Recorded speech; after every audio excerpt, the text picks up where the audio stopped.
oleh Allah.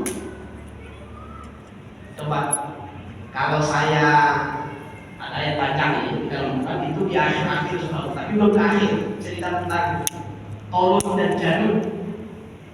Kan sedikit kali pasukan Tolun itu. Kalau di dalamnya ada anak kecil, Daud kecil, belum jadi nabi, Daud kecil. Mereka kan perang melawan Jalut. Jalut yang tinggi besar kayak akalnya itu kan perang. Tolun pasukan kecil tapi menang. Kenapa menang? Karena ada izin Allah di sini. Mereka dekat dengan Allah. Sekarang pasukan besar tapi jauh dari Allah. Mampus ini. Coba. Yang dilawan oleh Fir'aun siapa? Kan cuma satu. Nabi Musa. Siapa Nabi Musa? Anak angkatnya. Dibesarkan di rumahnya. Tapi kan Allah tahu cara menghancurkan musuhnya dengan memasukkan musuh dia sendiri ke dalam selimutnya. Apa susahnya bagi Allah? Karena yang dekat dengan Allah Musa, meskipun tidak punya pasukan, nggak punya baleo Nabi Musa itu. Nah, Fir'aun di mana-mana. Sampai istrinya pun dipaksa nyembah dia, nggak mau Asia itu. Makanya Asia masuk surga, Fir'aun masuk neraka, meskipun Tuhan. Tanda petik. Ngaku Tuhan hebat, dekat dengan siapa? Dekat dengan manusia. Bayangkan ketika sampai di tempat sembah pelan, apa kata kaum Israel kepada Musa? Qalu inna la mudrakun. Mati kita Musa. Kena Musa. Dan anggap kita. Apa kata Musa? Kalla. Kalla koma itu. Inna ma'iya Allah atau inna ma'iya Allah bisa yakin. Tenang. Bersama kepada Allah. Ya, tapi itu sudah di perbatasan Laut Merah. Nabi Musa masih mengatakan tenang, Musa takut. Bersama kepada Allah. Pas ini, apa solusi? Apa solusinya? Pukulkan kau takut ke laut. Selesai kan?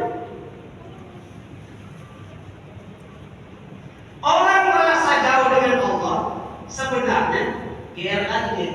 Padahal sebenarnya tidak satu. Allah sedang pelan-pelan menjauhi dia, ini bahaya. Ini yang berbahaya. Cara untuk mengecek kita sedang dekat kepada Allah atau sedang jauh, lihat saja aktivitas keseharian. Ngapain? Dari pagi sampai maghrib ini, ada nggak satu aktivitas yang menjauhkan kita kepada Allah? Itu nggak usah kita tanya tetangga, kita pun tahu itu. Yang bilang Allah yang menciptakan kita, yang tahu penderdir kita kan? Dalam surah Al-Qiyamah, balil insanu ala nafsihi basirah walau alqa ma'adzirah. Manusia lebih tahu terhadap diri sendiri, apapun alasannya, dia tidak. Ibu-ibu soleha atau enggak, ibu yang tahu.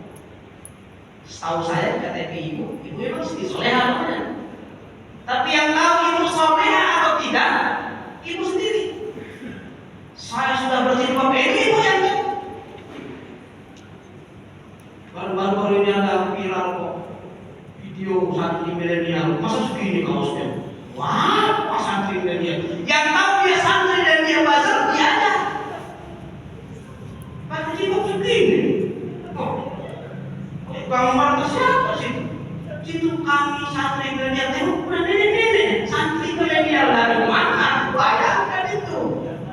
Itu mau mendekat kepada Allah atau menjawab apa biji agama ini? Nah benar itu. Santri milenial dari mana? Dari Pakar, dari Hongkong, dari mana yang tutup.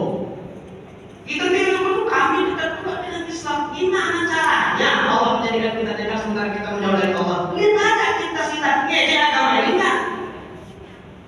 Mengagungkan agama ini, tidak membela agama ini, atau kita menjelek-jelekkan Islam ini?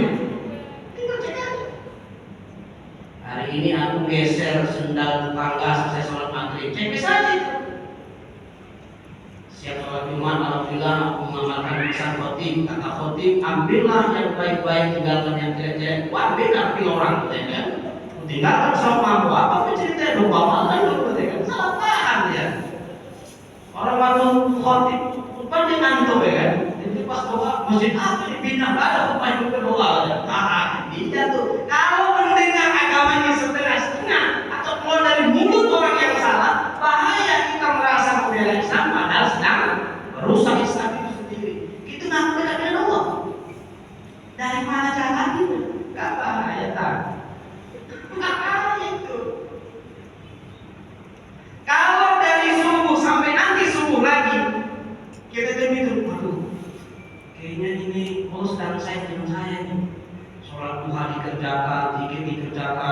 ghibah dikurangi. Selama ini kan 24 jam, 24 jam itu menghibah kan?